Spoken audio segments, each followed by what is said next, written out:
Hello guys, ఈరోజు గురు పౌర్ణమి కదా. మేమైతే మొదలైతే ఇక్కడ బాబా గుడికి వెళ్ళైతే దర్శనం చేసుకున్నాము. ఇక్కడ దుని అయితే ఈరోజు బయట పెట్టారన్నట్టు. మామూలుగా లోపల ఓపెన్ ఉంటుంది, ఈరోజు రష్ ఉన్నారని క్లోజ్ చేశారు. అక్కడ లోపలికైతే ఎంట్రన్స్ లేకుండే. ఇక్కడ బాబా గుడిలో అయితే మేము దర్శనం అయితే చేసుకున్నాము. అసలు డెకరేషన్ అయితే చాలా బాగా చేశారండి. నిజంగా బాబా గుడి అయితే ఎంత మంచి ముస్తాబై ఉంటుంది. ఇటు పక్కనేమో మంచి భజన నడుస్తుంది. రేయన్స్ ఆ భజన సాంగ్స్ వింటూ అలా చప్పట్లు కొడుతూ ఉండు.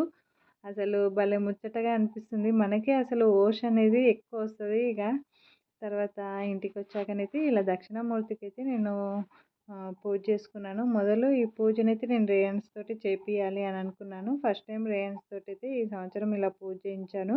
దీని గురించి బ్లాగ్ అయితే చేశానండి. కింద లింక్ ఇస్తాను, ఒకసారి క్లిక్ చేయండి. నచ్చితే లైక్ చేయండి, ఛానల్ని సబ్స్క్రైబ్ చేయండి. ఓకే అండి.